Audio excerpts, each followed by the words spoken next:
श्री चैतन्य चरितामृत आदि लीला 15वां अध्याय श्लोक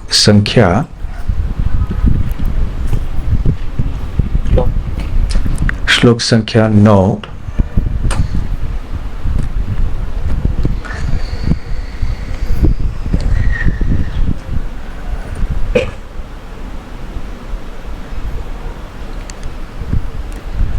माता बोले ताई देवो या तुम्ही मागिबे।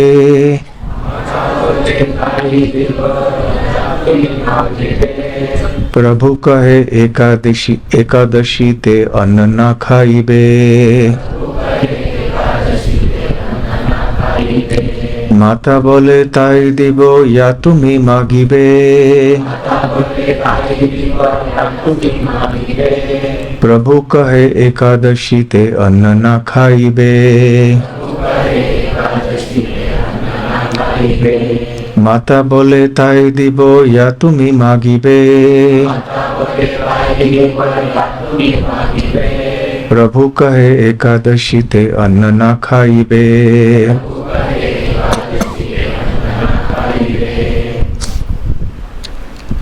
माता बोले, उनकी माता बोली, ताई दिबा मैं तुम्हें वह दूंगी या जो कुछ तुम मांगिबे मांगोगे। प्रभु कहे, महाप्रभु ने कहा, एकादशी के दिन अन्न ना न खाइबे खाओ। अनुवाद और तात्पर्य श्रीला प्रभुपाद द्वारा। अनुवाद। उनकी माता ने कहा, मेरे प्रिय पुत्र, जो तुम मांगोगे वही मैं दूंगी।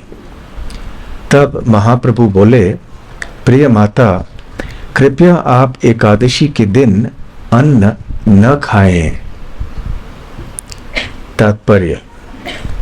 श्री चैतन्य महाप्रभु ने अपने बाल्यकाल से ही एकादशी के दिन उपवास रखने की प्रथा अपना ली।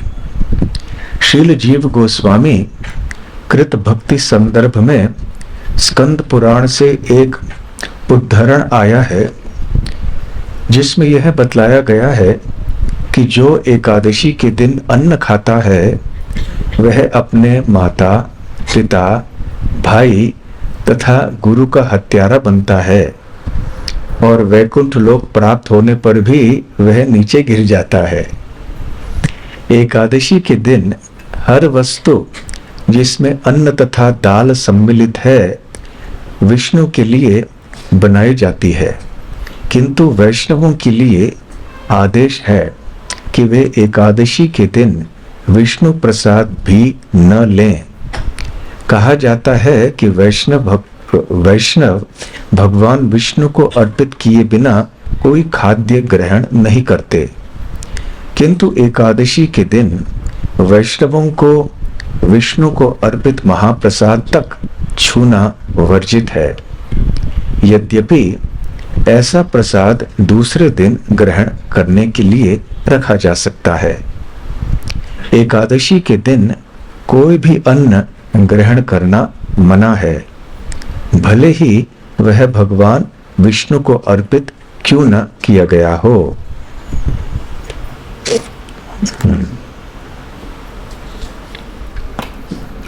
हरे कृष्णा।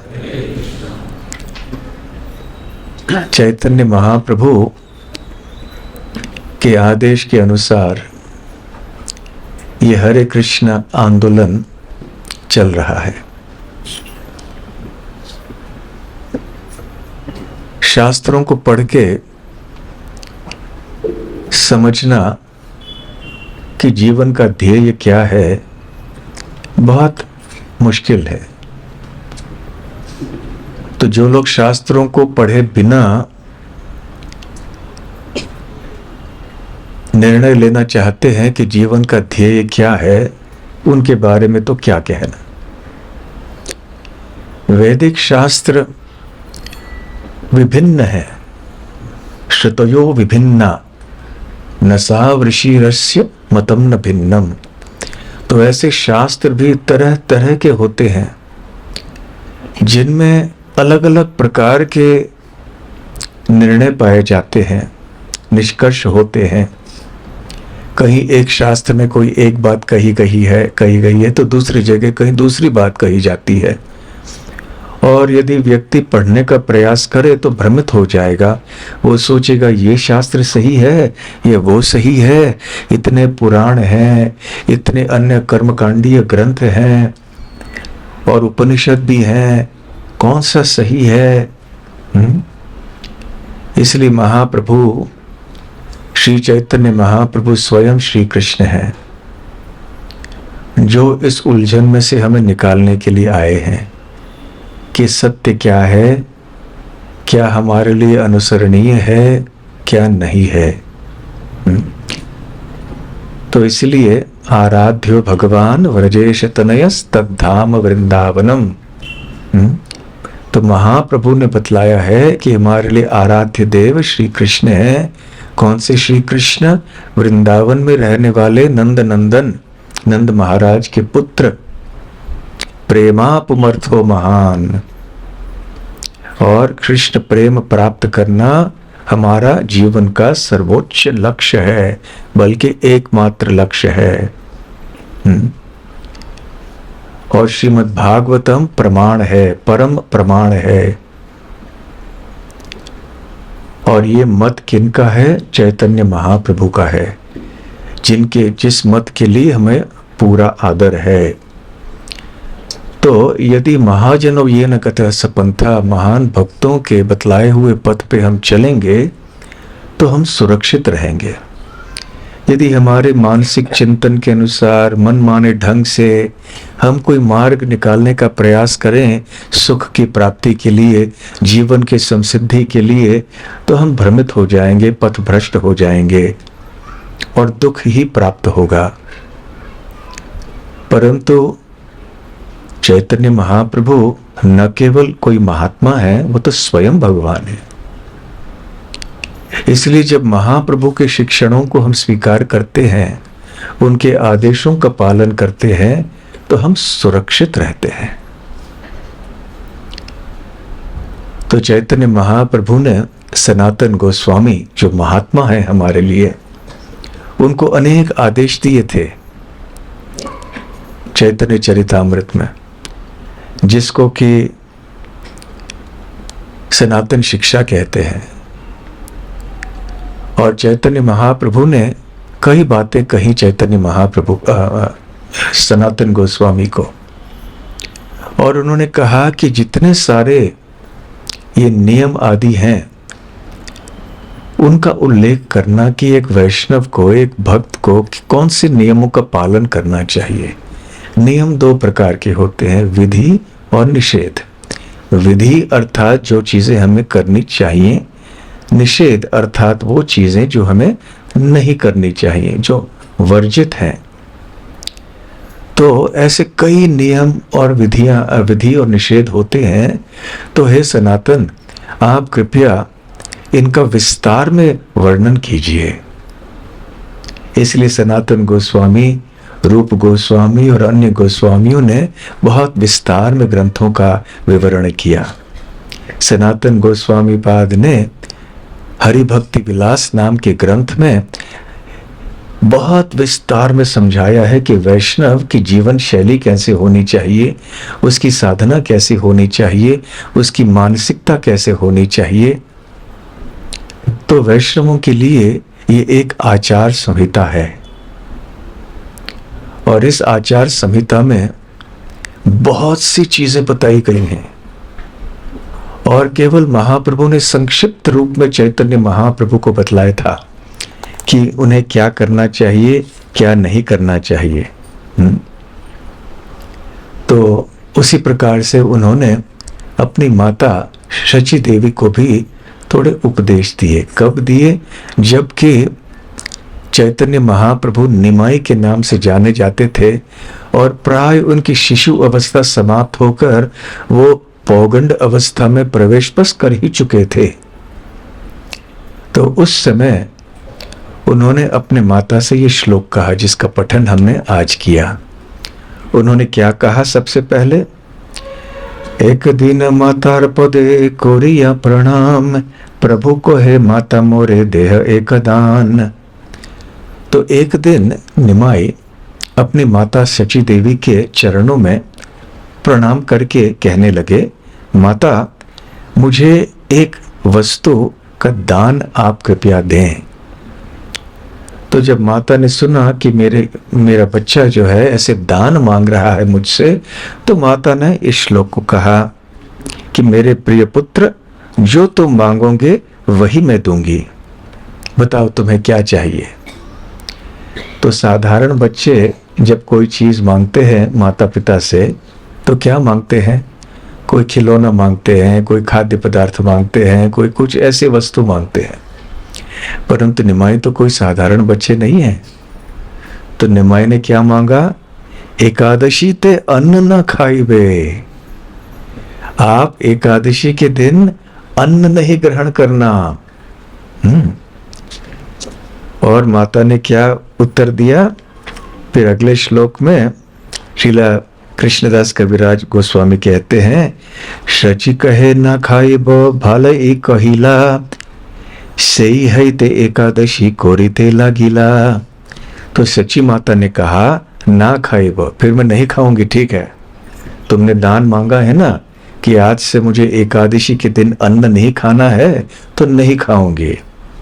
भाला एक कही लो, अच्छी बात तुमने बताई मुझे, तो आज से मैं एकादशी के दिन पे अन्न खाना बंद कर दूंगी। सही है ते एकादशी कोरीते लागिला। और उस दिन से वे एकादशी के दिन उपवास रखने लगी। क्यों? तो क्या शची देवी कोई भक्त नहीं थी? एकादशी का व्रत नहीं पालन कर रही थी? क्योंकि देखिए, जिस समय में ये लीला हुई लगभग 500 वर्ष पूर्व, तो स्मार्त विधियां जो हैं वो बहुत प्रचलित थीं। और खास करके ब्राह्मणों के समाज में जहाँ श्री चैतन्य महाप्रभु का प्राकट्य हुआ बंगाल में, तो वहाँ एक प्रथा ऐसी थी कि केवल जो विधवा स्त्री है वही मात्र एकादशी के व्रत का पालन करेगी। जो सधवा है, सधवा मतलब जिसके पति हैं, जिनके पति जीवित हैं, उन्हें एकादशी का व्रत का पालन नहीं करना चाहिए। तो उस प्रथा का पालन सची माता भी कर रही थी। वो तो कोई साधारण महिला नहीं है, स्वयं भगवान की माता है। तो हमें जानना चाहिए कि सची देवी का स्थान कोई साधारण नहीं है, इसलिए उनमें दोष नहीं ढूंढना चाहिए। तो प्रथा उस समय थी समाज में, तो वो ऐसे कर रही थी। परंतु चैतन्य महाप्रभु ने इस एक भिक्षा के द्वारा सारे दुनिया को ये उपदेश दिया कि ये स्मार्त विधि की आवश्यकता नहीं है। चाहे कोई विधवा हो, सधवा हो, उसे एकादशी के व्रत का पालन करना चाहिए। और सची माता ने जब ये बात सुनी तो बहुत प्रसन्न हो गई। तो इस प्रकार से चैतन्य महाप्रभु ने बहुत महत्व दिया इस चीज के बारे में। अब याद रखिए कि जिस समय निमाई ने अपनी माता से ये भिक्षा मांगी, उनकी आयु क्या थी? 5-6 साल की हुई होगी। और उन्होंने भक्ति का प्राकट्य नहीं किया था। भक्ति का प्राकट्य कब हुआ? अपने तरुण अवस्था में, जबकि वो गया गए थे। गया जाकर जब दीक्षा प्राप्त की उन्होंने ईश्वरपुरी से, उसके बाद भक्ति के लक्षण प्रकट हो गए और फिर भक्ति का आंदोलन उन्होंने प्रारंभ किया। तब तक चैतन्य महाप्रभु जो निमाई के नाम से जाने जाते थे, वो केवल एक व्याकरण, संस्कृत व्याकरण के एक शिक्षक के रूप में जाने जाते थे।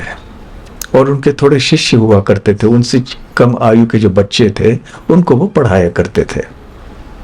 परंतु इस आयु में 5-6 वर्ष के आयु में भी चैतन्य महाप्रभु ने एकादशी के व्रत के बारे में बताया, तो हम सोच सकते हैं कि ये कितना महत्वपूर्ण होगा। वैसे एकादशी का तो दिवस है, वो क्या है, इसका महत्व क्या है? एकादशी आप जानते हैं कि महीने के 2 पक्ष होते हैं। महीने में लगभग 29 या 30 दिन होते हैं, कभी कभी 31 दिन आधुनिक दिनदर्शिका के अनुसार। उसमें 2 आधे भाग होते हैं पक्ष, एक शुक्ल पक्ष, एक कृष्ण पक्ष। चंद्र के कलाओं के आधार पे इन पक्षों का निर्धारण होता है। तो हर एक पक्ष में जिसमें 15 तिथियां होती हैं, उनमें जो 11वां तिथि है वो है एकादशी। एकादशी अर्थात 11वां दिन। अब ये एकादशी को हरि का दिन माना जाता है, हरि वासर। ये वासर शब्द क्या है? ये संस्कृत शब्द है दिन के लिए। जैसे हम कहते हैं सोमवार, रविवार, मंगलवार इत्यादि ना, तो ये वार वासर शब्द का अपभ्रंश है। वैसे मूल शब्द है वासर, वासर से हो गया वार। तो सोमवार अर्थात चंद्रदेव का वार है, दिन है। मंगलवार मंगल का दिन है, या बुध का दिन बुधवार, बृहस्पति का दिन गुरुवार, शुक्राचार्य का दिन शुक्रवार, शनि का दिन शनिवार और सूर्य का दिन रविवार। तो फिर कृष्ण का दिन कहाँ? हरिवार, हरिवासर। वैसे तो हर दिन कृष्ण का होना चाहिए, कृष्ण भक्तों के लिए प्रतिदिन कृष्णवार है, परंतु विशेष करके भगवान ने ऐसी व्यवस्था की है संपूर्ण जगत की रक्षा के लिए कि उन्होंने इस एकादशी तिथि को अपनी तिथि बना ली और कहा कि ये मेरा वार होगा, मेरा वासर होगा। इसलिए ये वासर या ये वार, ये दिन, ये तिथि मेरे लिए बहुत प्रिय है। तो इसलिए एकादशी की तिथि भगवान के लिए बहुत प्रिय होने के कारण उनके भक्त भी एकादशी के व्रत का पालन करते हैं। भक्तों के लिए एक ही उद्देश्य होता है, कैसे भगवान को प्रसन्न करें। तो जो चीजें भगवान को प्रसन्न करती हैं, भक्त वही करना चाहते हैं। तो इसलिए क्योंकि भगवान के लिए एकादशी तिथि बहुत प्रिय है, तो भक्तों के लिए भी है। इसलिए एकादशी का पालन भक्त लोग करते हैं। तो हरि भक्ति विलास में बताया गया है कि भगवान ने विशेष करके एकादशी तिथि का निर्माण किया है, या इसको इतना महत्व दिया है संपूर्ण जगत की रक्षा करने के लिए। मातेव सर्वबालानाम औषधिम रोगिणाम इव रक्षार्थम सर्वलोकानां निर्मितई काक्षी तिथि ही निर्मयकादशी तिथि ही। तो मातैव सर्वबालानाम, जिस प्रकार से माता जो है वो बच्चों की रक्षा करती हैं, जिस प्रकार से औषध वो रोगी की रक्षा करता है, उसी प्रकार से रक्षार्थम सर्वलोकानाम, तो सारे लोगों की रक्षा करने के लिए निर्मित एकादशी तिथि ही। तो इसका निर्माण हुआ, या इसका महत्व इसलिए हुआ, भगवान ने इसलिए इस तिथि को महत्व दिया ताकि सारे लोगों की रक्षा हो जाए। तो एकादशी क्यों, द्वादशी क्यों नहीं, त्रयोदशी क्यों नहीं? ये भगवान की इच्छा है।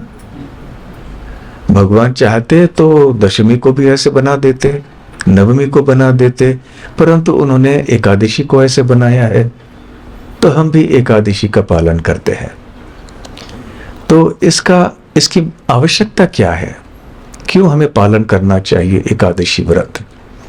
हरि भक्ति विलास में सनातन गोस्वामी 4 कारण देते हैं एकादशी के व्रत पालन करने की आवश्यकता। वो कहते हैं पहली आवश्यकता है कि ये भगवान कृष्ण को प्रसन्न करता है। जब कोई व्यक्ति एकादशी व्रत का पालन करता है तो भगवान प्रसन्न हो जाते हैं, पहला कारण। दूसरा कारण है कि एकादशी व्रत के पालन करने के लिए विभिन्न शास्त्रों में आदेश दिए गए हैं और किसी भी सभ्य व्यक्ति को चाहिए कि वो शास्त्रों के आदेशों के अनुसार अपना जीवन यापन करे। शास्त्रों के आदेशों के अनुसार व्यक्ति यदि नहीं चलता है तो वो वैदिक सभ्यता में असभ्य माना जाता है। तो कम से कम थोड़ी सभ्यता होनी चाहिए, थोड़ी संस्कृति होनी चाहिए, सही। इसलिए हमें एकादशी के व्रत का पालन करना चाहिए क्योंकि शास्त्रों में ऐसे बताया हुआ है। शास्त्र जैसे वेद हैं, पुराण हैं, उपनिषद हैं, इनका अर्थ क्या है? शस धातु से ये शब्द आते हैं। शस्त्र, शास्त्र, शासन इत्यादि। शस अर्थात संयम, नियंत्रण में करना। तो जब हम शस्त्र धारण करते हैं तो शस्त्र के द्वारा किसी दूसरे व्यक्ति को नियंत्रित करने का प्रयास करते हैं। शासन जो सरकार होती है वो प्रजा का शासन करती है ताकि सब जगह शासन या शांति बनी रहे। उसी प्रकार से शास्त्र, शास्त्र अर्थात एक प्रकार का शासन है भगवान का। भगवान के नियम है जिनको यदि हम पालें तो हमारा भला होगा। तो क्योंकि शास्त्रों में एकादशी के बारे में बताया गया है तो हम पालन करते हैं। तीसरा कारण वो कहते हैं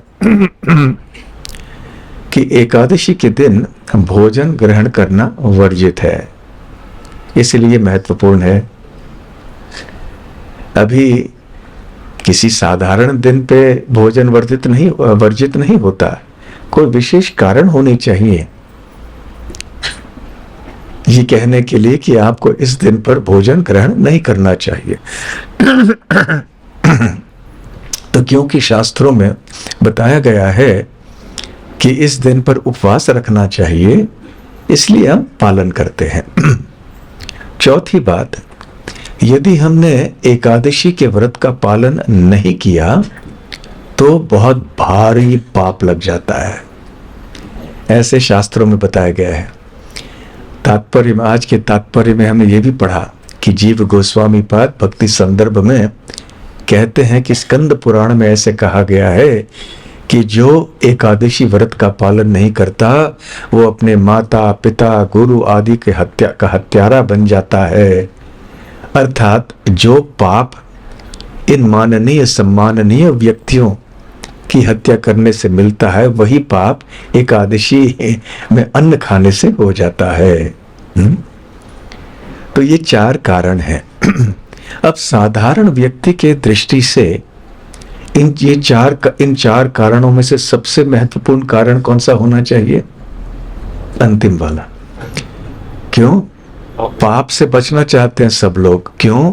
क्योंकि पाप के परिणाम बहुत दुखद होते हैं, कष्टप्रद।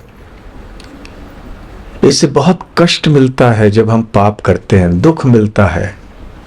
इसलिए कोई व्यक्ति नहीं चाहता कि मुझे दुख मिले, तो इसलिए वो पापों से या पापों के फलों से दूर रहना चाहता है।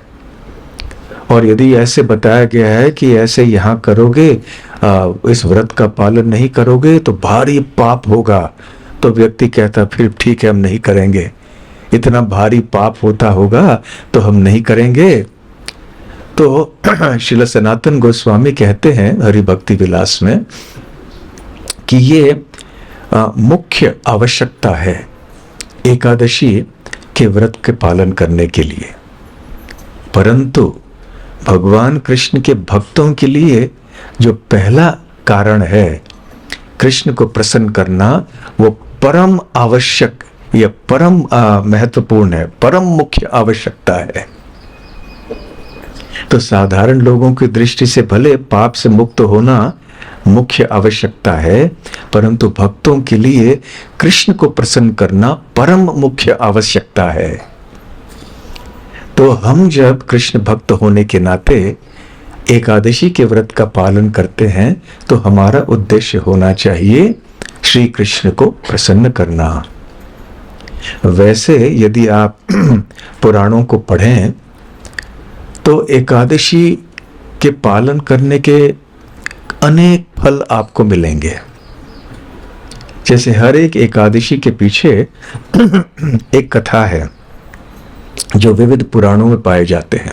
कभी कभी भक्त लोग इन कथाओं को पढ़ते भी हैं। कितने 26 एकादशी होते हैं तो उनमें से जितने भी एकादशी हैं सबकी कोई ना कोई कथा है, और कथा को श्रवण करने का जो फल है, फलश्रुति, वो भी बताया जाता है। आप देखेंगे अधिकतर फल कैसे होते हैं। किसी को बुरे सपने नहीं आएंगे, किसी को स्वर्ग लोक की प्राप्ति होगी, किसी को कोई रोग मुक्त हो जाएगा, ऐसी चीजें बताई जाती हैं। परंतु जो भगवान के भक्त हैं, जो शुद्ध भक्ति के मार्ग में चलना चाहते हैं, वो भगवान की उपासना या तपस्या या व्रत का पालन आदि इन उद्देश्यों की पूर्ति के लिए नहीं करते हैं। वो केवल इसलिए करते हैं ताकि भगवान श्री कृष्ण के प्रति आकर्षण बढ़ जाए। इसलिए श्रील प्रभुपाद जी भी कहते हैं चैतन्य चरितामृत के तात्पर्यों में कि यद्यपि ऐसे फलश्रुति हैं शास्त्रों में, फिर भी कृष्ण भक्त होने के नाते हम एकादशी का पालन करते हैं केवल श्री कृष्ण की भक्ति बढ़ाने के लिए। और इसलिए हमें एकादशी के दिन पर भोजन भी कम करना चाहिए, और हमें शारीरिक भरण पोषण के लिए, शरीर के पालन के लिए बहुत कम समय बिताना चाहिए, ताकि समय बच जाए भगवान की सेवा के लिए। विशेष करके भगवान की लीलाओं को सुनना, पढ़ना, भगवान के नाम का कीर्तन और श्रवण करना, तो ऐसे भक्ति के कार्यों में हमें एकादशी की तिथि बिताने का प्रयास करना चाहिए। वैसे उपवास जो करते हैं एकादशी के दिन पर, हम कई बार ये चर्चा कर चुके हैं कि उपवास का अर्थ केवल ये नहीं है कि हम भोजन नहीं खाएं या किसी विशेष प्रकार का भोजन ही खाएं। साधारणतः ये अर्थ सब लोग जानते हैं कि उपवास अर्थात भोजन नहीं लेना, परंतु उपवास का गहरा अर्थ ये है उपवास, भगवान के निकट निवास करना, दूसरे शब्दों में भगवान की सेवा में तत्पर रहना। तो इसलिए एकादशी के दिन हमें अधिक से अधिक हमारी साधना करनी चाहिए, भगवान की सेवा करनी चाहिए। ये हमारा मुख्य उद्देश्य होना चाहिए। यदि इतने सारे ब्रह्म वैवर्त पुराण और ये वो इतने सारे शास्त्रों से हम पढ़ेंगे तो हम घबरा जाएंगे कि एकादशी का पालन नहीं करने से कितनी हानि हो सकती है। परंतु भक्त इनकी परवाह नहीं करता। भक्त कहता है कृष्ण प्रसन्न होंगे ना। यदि कृष्ण हमें रौरव नरक में भी भेजना चाहे तैयार हैं, परंतु कृष्ण प्रसन्न है ना। आप वो कथा जानते हैं ना, जहां श्री कृष्ण को सरदर्द हुआ था और नारद मुनि से उन्होंने कहा कि मैं भक्तों की चरण धूलि मेरे सर पे रखना चाहता हूं। नारद मुनि तैयार नहीं हुए, कोई भी तैयार नहीं हुआ, परंतु गोपियां तैयार हो गईं। क्यों? क्योंकि वो केवल श्री कृष्ण को दुख से मुक्त देखना चाहती थी, कृष्ण को प्रसन्न करना चाहती थी। नारद मुनि जी ने जब उनसे कहा कि भाई नरक जा सकते हो तुम, तो गोपियों की परवाह नहीं थी। वो कहने लगे नरक भी भले हम जाएं, कोई परवाह नहीं, परंतु श्री कृष्ण को सरदर्द से राहत मिलनी चाहिए। तो ये भक्त की भावना होती है। तो नरक लोक के डर से हम एकादशी का पालन नहीं करते, हम कृष्ण प्रेम के कारण एकादशी के व्रत का पालन करते हैं। तो इसलिए चैतन्य महाप्रभु ने सनातन गोस्वामी को भी जब भक्ति के साधन भक्ति के 64 अंगों का वर्णन किया है चैतन्य चरितामृत में, और उसके बाद श्रील रूप गोस्वामी ने बड़े विस्तार में विवरण किया है अपने भक्ति रसामृत सिंधु में। तो इन 64 साधन भक्ति के अंगों में 9वां है हरिवासर सम्मान, कि हरिवासर के दिन को पूरी तरह से सम्मानित करना, अर्थात एकादशी के दिन पर उपवास रखना और साथ साथ अधिक से अधिक भगवान की सेवा करना। तो ये कृष्ण भक्तों के लिए एकादशी का महत्व है। कई बार ऐसे लोग कहते हैं कि एक कृष्ण पक्ष है, दूसरा है शुक्ल पक्ष। तो शुक्ल पक्ष की एकादशी अच्छी है क्योंकि शुक्ल पक्ष अच्छा है, कृष्ण पक्ष शुभ नहीं है, इसलिए कृष्ण पक्ष की एकादशी महत्वपूर्ण नहीं है। परंतु सनातन गोस्वामी कहते इस बात का खंडन करते हैं। वो कहते हैं अनेक श्लोकों का उद्धरण करते हुए शास्त्रों से कि जिस प्रकार से तिल काला हो या सफेद, तिल का तेल होता है और बहुत लाभदायक होता है, इसलिए हमें इनमें भेद नहीं करना चाहिए। ठीक उसी प्रकार से गाय सफेद रंग की हो, काले रंग की हो, गाय का दूध होता है, दोनों लाभदायक होते हैं। यद्यपि आयुर्वेद के दृष्टि से अलग अलग गायों के दूध के अलग अलग लाभ होते हैं, फिर भी सामान्यतः यदि देखा जाए तो गाय का दूध होता है। ठीक उसी प्रकार से एकादशी शुक्ल पक्ष की हो या कृष्ण पक्ष की हो, दोनों का पालन हमें उतने ही निष्ठा से करना चाहिए, कोई भेद नहीं करना चाहिए। और एकादशी के व्रत का पालन हमें हर अवस्था में करनी चाहिए। ऐसे नहीं कि आज बहुत दुर्घटना हुई है, घर में किसी का देहांत हो गया, ये बहुत आनंद का दिन है, यहाँ बच्चे का जन्म हुआ घर में, तो यहाँ सूतक आदि का विचार नहीं है। सूतक आदि का विचार कब होता है? जब हम अर्चा विग्रह की सेवा करते हैं तब, या जब मंदिर में आने की बात होती है तब। तो ये शुभ और अशुभ आदि, स्वच्छ अस्वच्छ आदि का विचार ऐसे परिस्थितियों में होता है। परंतु हरिनाम के लिए कोई ऐसे शुभ अशुभ का विचार नहीं है। ठीक उसी तरह एकादशी के व्रत के पालन के लिए भी ऐसे कोई विचार नहीं है, भेद नहीं है कि ये सुख की घड़ी है या दुख की घड़ी है। नहीं, सुख हो या दुख, यदि एकादशी की तिथि है तो एकादशी का व्रत का पालन हमें करना चाहिए। परंतु हाँ, श्राद्ध आदि एकादशी के दिन पर नहीं करना चाहिए। ये जो नैमित्तिक श्राद्ध आदि होता है जो लोग करते हैं, तो यदि श्राद्ध का दिन एकादशी की तिथि पे पड़ गया तो फिर व्रत द्वादशी के दिन में रखना चाहिए, एकादशी के दिन केवल भगवान की सेवा करनी चाहिए। तो सनातन गोस्वामी पाद ऐसे कई नियम बताते हैं। तो ऐसे कौन हैं जिनको कि एकादशी के व्रत का पालन करना चाहिए? सभी को करना चाहिए या थोड़े लोगों को करना चाहिए? पहले ही हम कह चुके हैं कि पहले स्मार्त समाज में ये प्रथा थी कि विधवाओं को केवल करना चाहिए, परंतु महाप्रभु ने बतलाया सभी को करना चाहिए। फिर भी सनातन गोस्वामी कहते हैं कि यदि आप, फिर से एक शास्त्रों के श्लोकों का उद्धरण करते हुए कहते हैं, यदि आपकी आयु 8 साल से अधिक है और 80 साल से कम है तो आपको एकादशी का पालन करना ही करना है। दूसरे शब्दों में, कभी कभी छोटे बच्चे यदि एकादशी का व्रत पालन नहीं भी कर पाए किसी अवस्था में, तो वो इतना बड़ा अपराध नहीं होता है। या 80 वर्ष के अधिक किसी की आयु हो जाती है और व्यक्ति बहुत ही कमज़ोर है, दुर्बल है, उसका स्वास्थ्य ठीक नहीं रहता, कई शास्त्रों में 90 वर्ष बताया गया है। ठीक है, आजकल कितने लोग रहते हैं, 80-90 साल तक कौन रहते हैं। तो फिर हमें जीवन के अंत तक देखना चाहिए कि हम पालन करें। छोटे बच्चे हों, उनके लिए ना भी हो तो चल जाएगा, परंतु यदि हो सके, जैसे हम तो निर्जल उपवास तो नहीं रखते अधिकतर, और किस प्रकार के उपवास होने चाहिए उनके बारे में भी हम चर्चा करेंगे। तो इसलिए बच्चों को भी खिलाना चाहिए। हम अनुकल्प प्रसाद लेते हैं, तो उसमें अच्छे अच्छे चीजें बना के बच्चों को खिला सकते हैं।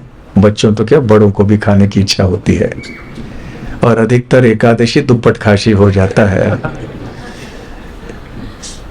तो जिस दिन उपवास करना चाहिए, कम खाना चाहिए, उस दिन जो वर्जित सामग्री नहीं है, व्यंजन नहीं है, उनसे इतने सारे स्वादिष्ट से स्वादिष्ट भोजन बनाते हैं भक्त लोग कि बहुत कठिन होता है दूर रहना इन चीजों से।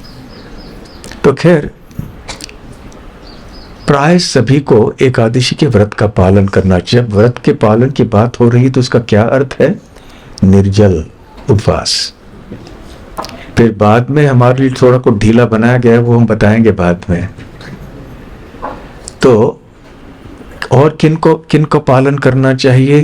क्या केवल सन्यासियों को करना चाहिए? केवल किनको करना चाहिए? नहीं, ब्रह्मचारी हो, गृहस्थ हो, वानप्रस्थ हो, सन्यासी हो, सभी को करना चाहिए। वर्णों की बात आती है कि केवल ब्राह्मणों को करना चाहिए? नहीं, सनातन गोस्वामी पाद कहते हैं सभी को करना चाहिए, कोई भेद नहीं होना चाहिए। यहां तक कि कोई कहे कि केवल कृष्ण भक्त को करना चाहिए, नहीं, शैव हो, शौर्य हो, शौर्य अर्थात सूर्यदेव के उपासक हो, गणपत्य हो, गणपति के उपासक हो, जो भी हो, हर एक को एकादशी का व्रत का पालन करना चाहिए। तो यदि फिर सनातन गोस्वामी पाद और एक प्रश्न उठाते हैं कि यदि कोई एकादशी के व्रत का पालन करने के लिए असमर्थ है, असक्षम नहीं है, याद रखिए एकादशी का व्रत का अर्थ निर्जल उपवास रखना। यदि कोई सक्षम नहीं है तो फिर क्या करना चाहिए? हाँ, यदि तो उसे क्या करना चाहिए कि दिन में एक बार भोजन ले लेना चाहिए, और यह रात को भी ले सकते हैं, परंतु उपवास को तोड़ना नहीं चाहिए। और यदि किसी व्यक्ति को पित्त बहुत बढ़ गया है शरीर में तो वो रात को ले सकते हैं, या किसी की आयु 90 से अधिक है तो वो ले सकते हैं। और एक बात बताते हैं सनातन गोस्वामी, वो ये है कि यदि हम नहीं कर पाते हैं किसी कारणवश, हाँ, और इस चीज का फायदा नहीं उठाना चाहिए, कोई दूसरे व्यक्ति हमारे लिए कर सकते हैं, तो हमें उस व्रत का लाभ मिल जाएगा। जैसे पति के लिए पत्नी ने रख लिया, समझ लीजिए, तो पति को लाभ मिल जाएगा। और परंतु पति को नहीं सोचना चाहिए अरे अभी चलो अच्छा हुआ, अभी तुम ही तपस्या करो, हम आराम से रहेंगे। नहीं, ये ऐसे कोई आपातकालीन स्थिति की बात हो रही है जहां किसी कारण से उपवास करना संभव नहीं है, तो केवल ऐसी अवस्था या परिस्थिति के लिए ये बताया गया है। तो यदि कोई दूसरे व्यक्ति हमारे लिए उपवास करेंगे तो हमें भी उस उपवास का लाभ मिलेगा, परंतु जो हमारे लिए उपवास कर रहे हैं उनको 100 गुना अधिक लाभ मिलेगा। ये कई श्लोक ऐसे हैं जिनमें यह बताया गया है कि अन्यों के लिए जो उपवास करते हैं एकादशी का, अन्यों की भलाई के लिए, अन्यों के लाभ के लिए, उन्हें साधारण व्रत का पालन करने से जितना लाभ होता है उससे 100 गुना ज्यादा लाभ होता है। तो इसका गुणगान काफी किया गया है। तो महाभारत में भी ऐसे बताया गया है कि क्या करने से व्रत भंग नहीं होता है।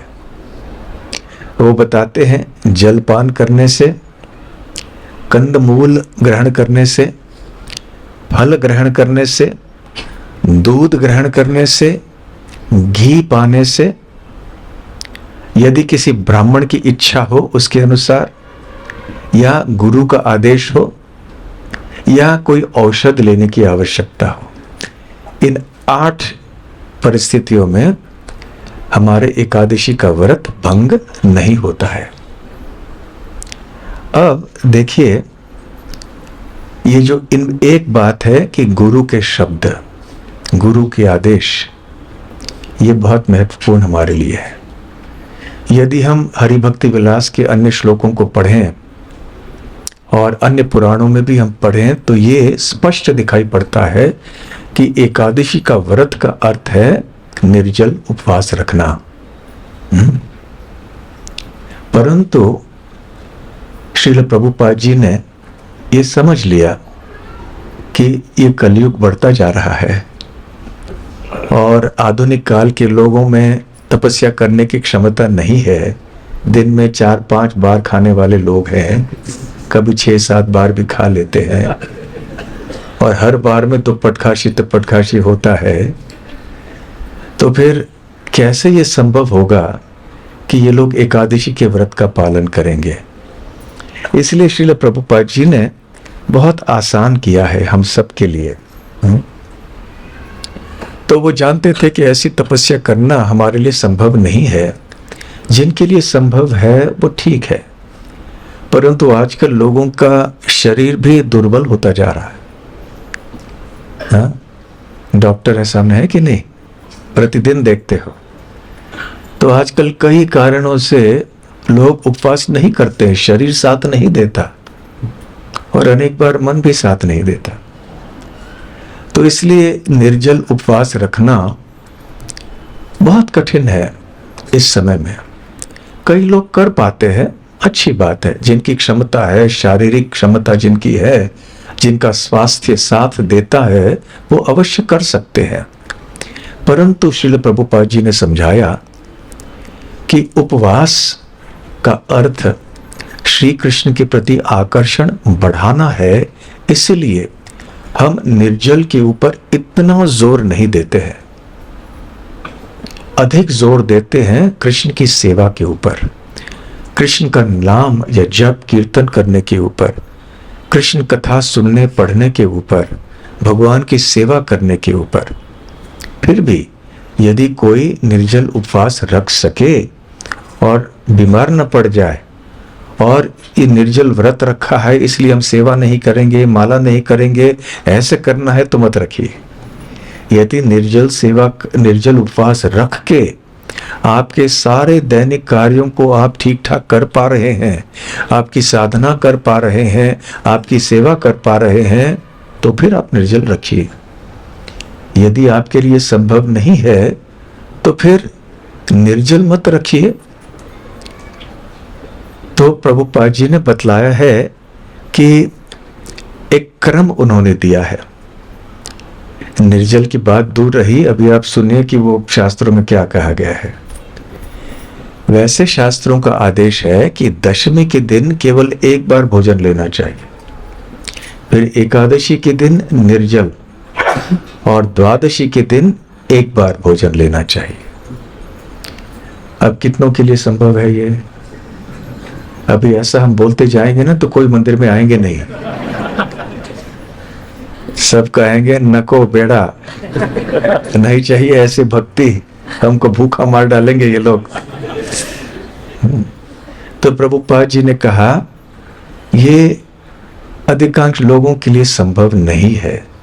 तो फिर क्या करना चाहिए? ठीक है, दशमी को खाइए, द्वादशी को खाइए, परंतु एकादशी की तिथि पर निर्जल उपवास रखिए। तो ठीक है, एकादशी के दिन पर भी निर्जल नहीं हो पाता तो सजल उपवास रखिए, केवल जल पी के। ठीक है, केवल जल से नहीं हो पाता, निर्जल नहीं तो सजल, सजल भी नहीं हो पाता तो सब फल खाइए केवल। और फिर उन्होंने कहा अनुकल्प प्रसाद। अनुकल्प प्रसाद वो है जो हम में से अधिकतर लोग ग्रहण करते हैं एकादशी के तिथि पर।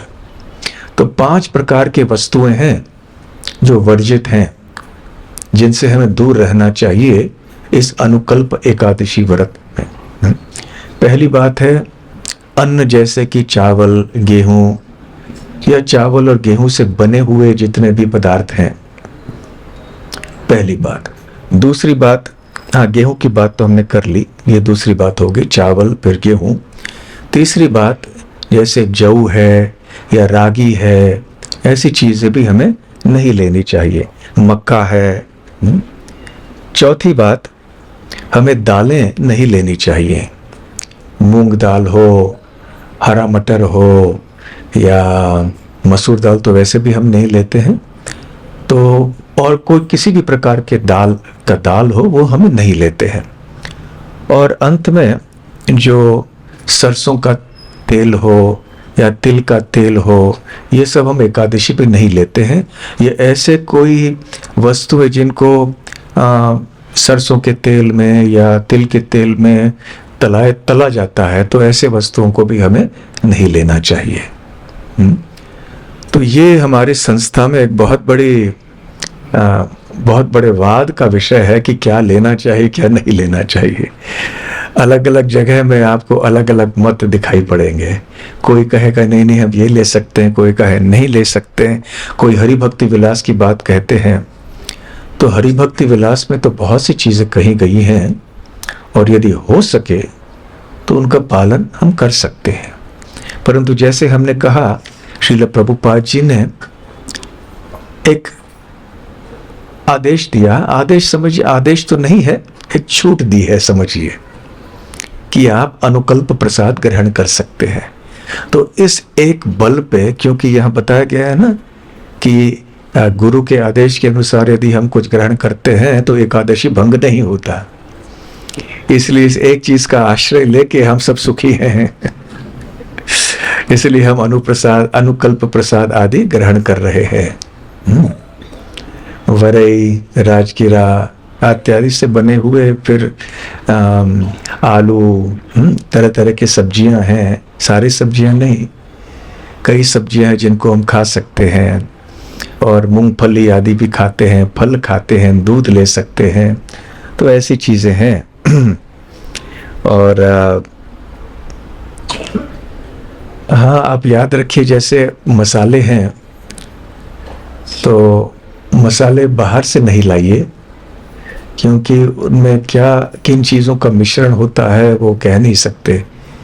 इसलिए हल्दी का उपयोग, जैसे एक उदाहरण, हल्दी का उपयोग हम कर सकते हैं एकादशी के दिन, परंतु यदि आप बाजार से हल्दी लाएं तो उस हल्दी में न जाने क्या क्या मिश्रण होता है, किन चीज़ों का मिश्रण होता है।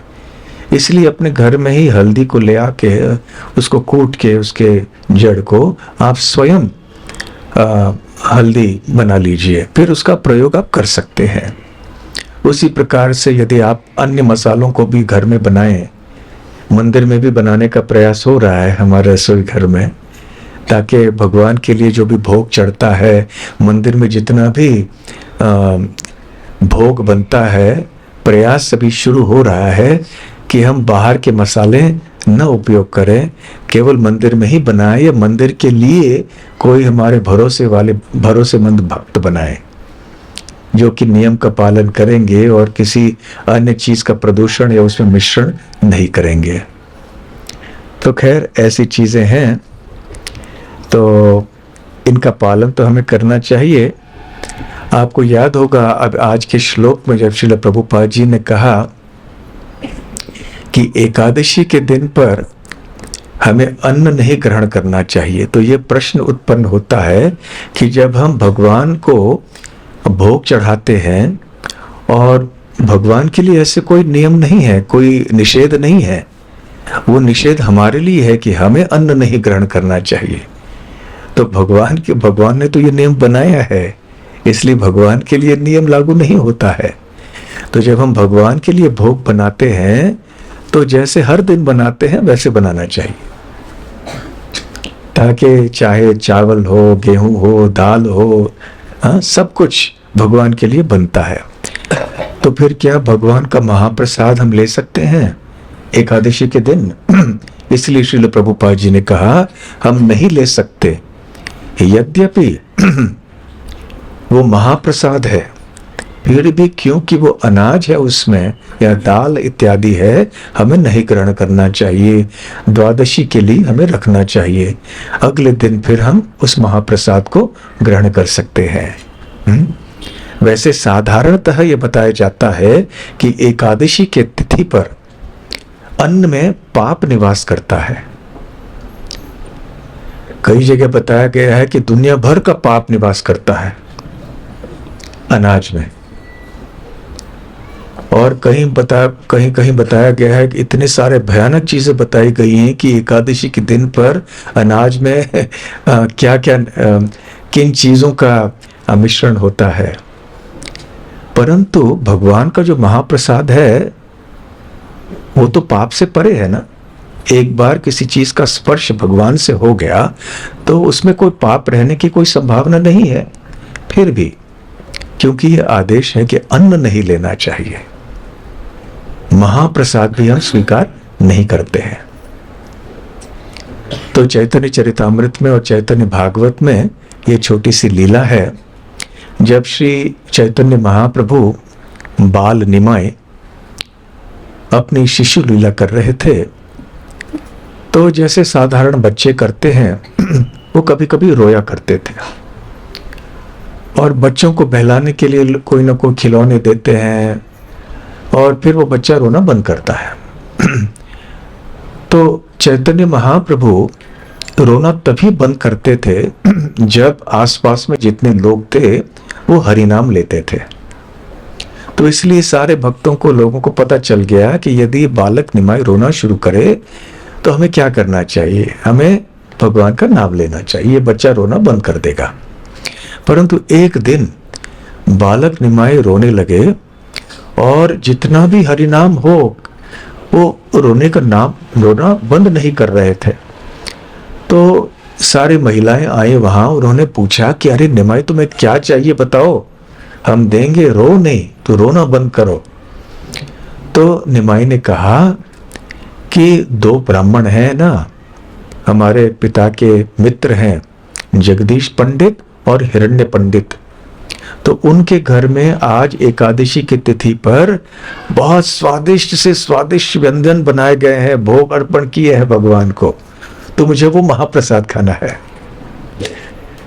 तो सची माता सोचने लगी ये ऐसे कैसे हो सकता है, तो नियम भंग हो जाएंगे हमारे, क्योंकि अन्न वगैरह नहीं खाना है एकादशी के दिन पर।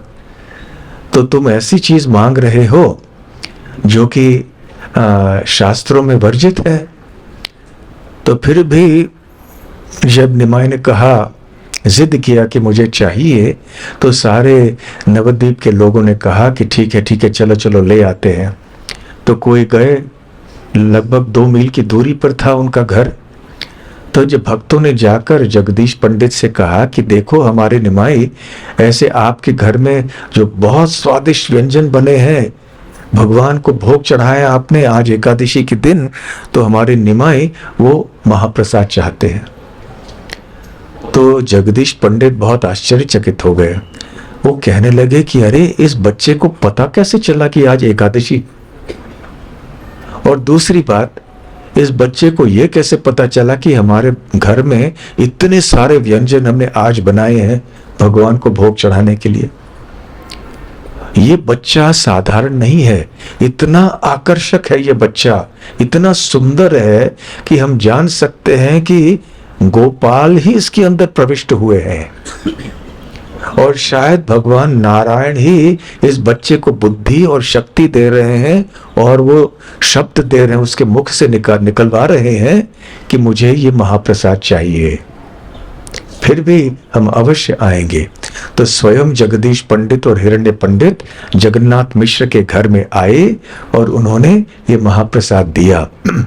और फिर निमाई ने हर एक व्यंजन को थोड़ा थोड़ा चख लिया और फिर रोना बंद कर लिया, फिर संतुष्ट हो गए। तो इससे हम समझ सकते हैं कि कैसे एकादशी का व्रत हमारे लिए भले हो सकता है परंतु भगवान के लिए नहीं। जब चैतन्य महाप्रभु ने सनातन गोस्वामी से कहा कि आप एकादशी के व्रत के बारे में भी आपके 64 अंगों में जब आचार संहिता करेंगे भक्तों के लिए, तो एकादशी व्रत के पालन का महत्व भी आप बताइए। तो उन्होंने कहा आप एकादशी के संबंध में अवश्य 2 बातें बताएं कि कैसे विद्या एकादशी का पालन हमें नहीं करना चाहिए और शुद्ध एकादशी का पालन हमें करना चाहिए।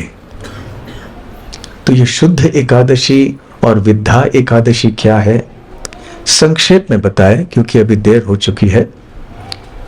साधारणतः जब कोई तिथि होती है, साधारण तिथि जिसमें कोई उत्सव नहीं, भगवान का जन्मदिन नहीं है इत्यादि, समझ लीजिए द्वितीया तिथि है, दूसरी तिथि, यदि वो तिथि सूर्योदय के पहले प्रारंभ होती है तो फिर वो आने वाला दिन वो उस तिथि के अनुसार जाना जाता है। जैसे समझ लीजिए कि 6 बजे प्रातः में सूर्योदय होना है और 5:55 में द्वितीय तिथि शुरू होती है, तो सारा दिन द्वितीय तिथि मानी जाएगी। परंतु एकादशी तिथि के लिए नियम थोड़ा अलग है। ब्रह्म मुहूर्त क्या है आपने सुना है? आप में से कोई बता पाएंगे ब्रह्म मुहूर्त ये क्या है? सूर्योदय से पहले 2 मुहूर्त पहले का जो समय है जो शुरू होता है वो ब्रह्म मुहूर्त कहते हैं। 1 मुहूर्त अर्थात 48 मिनट, 2 मुहूर्त अर्थात 96 मिनट, 1 घंटा और 36 मिनट। तो सूर्योदय से पहले 1 घंटे 36 मिनट पहले से ब्रह्म मुहूर्त प्रारंभ होता है और 1 मुहूर्त के लिए या 48 मिनट के लिए रहता है। तो एकादशी तिथि जो है वो प्रारंभ होनी चाहिए ब्रह्म मुहूर्त से पहले, केवल सूर्योदय से पहले नहीं। यदि कोई एकादशी तिथि प्रारंभ होती है ब्रह्म मुहूर्त के प्रारंभ से बाद में और सूर्योदय से पहले, उसे विद्या एकादशी माना जाता है। क्योंकि दशमी का छेद है उस एकादशी में। विद्या या वेदा, जो वेद है, छिद्रण है दशमी तिथि का एकादशी में, इसलिए वो शुद्ध एकादशी नहीं मानी जाती। तो चैतन्य महाप्रभु ने कहा कि ऐसे विद्या एकादशी का पालन भक्तों को नहीं करना चाहिए, इससे हमारी भक्ति भंग हो जाती है। इसलिए शुद्ध एकादशी, जब एकादशी तिथि ब्रह्म मुहूर्त के प्रारंभ में ही, प्रारंभ होते ही एकादशी तिथि है, तो तभी आने वाला दिन एकादशी कहा जाएगा। तो चैतन्य महाप्रभु ने इस प्रकार से आदेश दिया सनातन गोस्वामी को। इसलिए कभी कभी आप देखेंगे कि हमारे वैष्णव दिनदर्शिका में आज एकादशी है, परंतु स्मार्त विधि के अनुसार किसी दूसरे दिन पर है। तो इसके पीछे ये कारण एक हो सकता है। परंतु यदि हम हमारे वैष्णव दिनदर्शिका का पालन करें तो आप निश्चित रह सकते हैं कि आप सही एकादशी का पालन ही कर रहे हैं। ठीक है, तो खैर अभी एकादशी की चर्चा हुई, तो आज एकादशी तो नहीं है, फिर भी हमने सोचा कि ये विषय बहुत महत्वपूर्ण है और भक्तों की इच्छा भी थी कि एकादशी के ऊपर कुछ कथा हो जाए। तो बहुत बहुत धन्यवाद। आपके क्या कोई प्रश्न है? 2-3 प्रश्न हम ले सकते हैं। हाँ जी।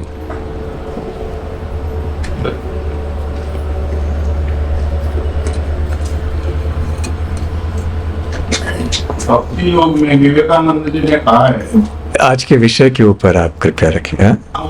विवेकानंद एकादशी के बारे में तो भक्ति योग में कहा है कि एकादशी के लिए उपवास रखना अलग है।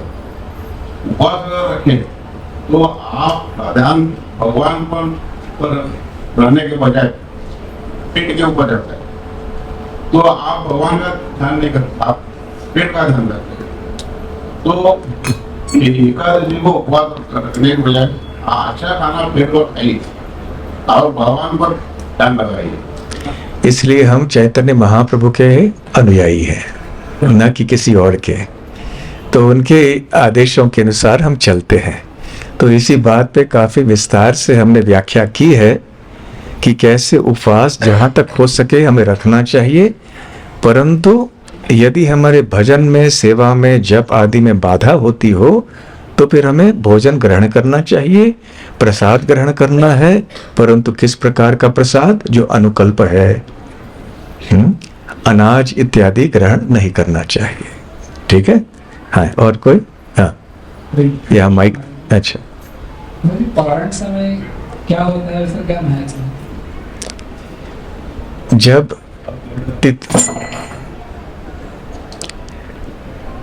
तो उपवास की बात जब आती है तो उपवास तोड़ने का समय भी होना चाहिए। कब तक उपवास रखेंगे? तो इसलिए एक गणना होती है जिससे ये निर्धारित किया जाता है कि पारण का समय अर्थात उपवास तोड़ने का समय क्या है। उसे पारण समय कहते हैं। कभी कभी 1-2 मिनट का होता है, कभी 2-3 घंटों का होता है। यदि किसी ने निर्जल उपवास रखा हुआ हो तो उसके लिए पारण जल, चरणामृत आदि से हो जाता है। यदि किसी ने फल आदि या अनुकल्प का उपवास रखा है तो फिर अन्न खा के पारण होता है उपवास का। ठीक है। कभी कुछ भक्त कहते हैं प्रभुपाद जी ने पारण को इतना महत्व नहीं दिया, तो उसको नहीं, अवश्य दिया है। बिल्कुल दिया है, बिल्कुल दिया है। हाँ। हरे कृष्ण। इसमें हाँ, जगन्नाथपुरी में। हाँ, क्या नहीं रखते? हाँ हाँ। जगन्नाथपुरी में तो भक्तों को किसी सोचना चाहिए वहाँ पे, इस दृष्टि से? जैसे अभी हमने सुना श्रील प्रभुपाद से और चैतन्य महाप्रभु से, ऐसे ही करना चाहिए। ठीक है। हाँ। पिछली बार जब एकादशी हो गया 15 दिन पहले, वहाँ पे पारण में बहुत कम था, तो बहुत सारे लोग वापस जाते हैं, बच्चे स्कूल जाते हैं। देखो, अनाज का एक कण साथ में ले जा सकते हो ना। लेकिन उपवास छोड़ने के बाद में दोपहर तक खाना तो बच्चों को खाना पड़ेगा ना, बच्चों को। तो नहीं समझा नहीं। बच्चे स्कूल जाते हैं, हाँ, वो बीच में खा नहीं सकते हैं। अगर ऑफिस में कुछ टाइम निकल के जा सकते हैं, लेकिन बच्चों का रहता है वो एक वजह से पसंद नहीं ले सकते। अगर वो दाना खाएंगे लेकिन उपवास करना पड़ेगा। आपका बच्चा तो हमारे गुरुकुल में है। हाँ, इसलिए उनको कोई समस्या नहीं है। तो हमारे गुरुकुल में तो सब समझते हैं कि थोड़ा अन्न लेना है।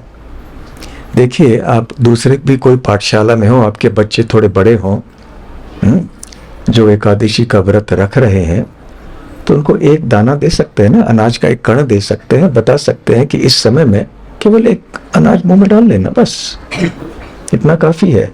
आवश्यक नहीं है कि अब थाली भरकर भोजन ले लें। ठीक है, एक कण काफी है, पर्याप्त है। अगर पहले 5 मिनट उठना है ना, तो पहले के लोग कैसे पालन करते हैं? क्योंकि उनको तो बहुत 5 मिनट दिया है, 3 मिनट दिया है, तो वो कैसे करते थे? वो तो निर्जल रखते थे और उनके लिए भी समय हुआ करता था। आज हम लोग ये सब भूल चुके हैं। हमें नहीं पता है कैसे समय का निर्धारण वो लोग किया करते थे। इस समय सूर्य को देखकर लगभग तो ऐसे किया करते थे वो। हाँ, अंतिम प्रश्न।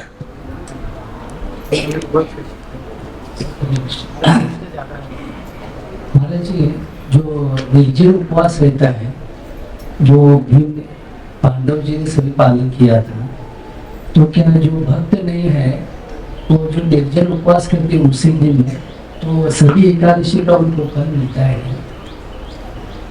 हाँ, चाहे भक्त हो अभक्त हो, ऐसे बताया जाता है कि व्यासदेव जी ने भीमसेन के लिए एक विशेष व्यवस्था की थी, क्योंकि भीमसेन ने कहा कि मैं नहीं कर सकता, एकादशी में उपवास नहीं कर सकता, कुछ न कुछ तो मुझे भोजन ग्रहण करना है।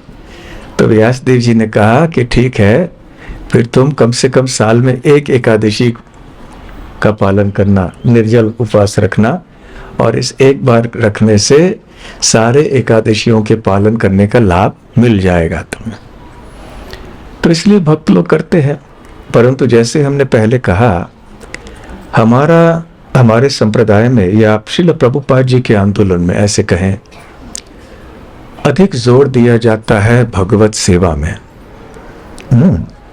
यदि कोई उपवास कर सके तो ठीक है, नहीं कर सके तो कम से कम भगवत सेवा, श्रवण कीर्तन आदि को बढ़ा दे। ठीक है, ठीक है, बहुत बहुत धन्यवाद। अच्छा, अंतिम प्रश्न। ठीक है, जैसे तिल है, तिल एकादशी के दिन ले लेते हैं, या फिर यहाँ पर बंद गोभी है, कैप्सिकम है, और इस तरह से इनके बारे में कहीं कुछ है यहाँ पे रेफर किया जा सकता? हरि भक्ति विलास को देखेंगे तो बहुत सी चीजें वर्जित हैं, परंतु श्रील प्रभुपाद जी ने थोड़ी बहुत छूट दे रखी है। इसलिए वैसे भी तिल वगैरह तो हम नहीं लेते हैं ना, ले लेते हैं, लेकिन इसलिए हमने कहा कि हमें चैतन्य महाप्रभु और श्रील प्रभुपाद जी के अनुसार चलना चाहिए। तो वो जैसे बताते हैं वैसे हम चलेंगे तो हम सुरक्षित रहेंगे। इसी वजह से हमारे पारण के समय में अगर एकादशी नहीं तोड़ पाए, समय कुछ कंफ्यूजन हो, कई बार हमारे कैलेंडर में अलग अलग सदर भी लग जाता है, तो क्या उसका कोई वास्तविक फल नहीं मिलता है? प्रयास करना चाहिए। भगवान भावग्राही जनार्दन है, यदि कहीं यहाँ वहाँ कुछ हो जाता है अवश्य भगवान कृपा करेंगे। फिर भी हमें सतर्क रहना चाहिए ना, हमें ध्यान रखना चाहिए कि पारण का समय इतना है तो हम कहीं दूसरे काम में व्यस्त ना हो जाएं, और याद रहे हमें कि इस समय पे हमें पारण करना है। ठीक है, बहुत बहुत धन्यवाद। श्रील प्रभुपाद की जय, श्री एकादशी व्रत की जय, गौर प्रेमानंदे, हरि हरि बोल।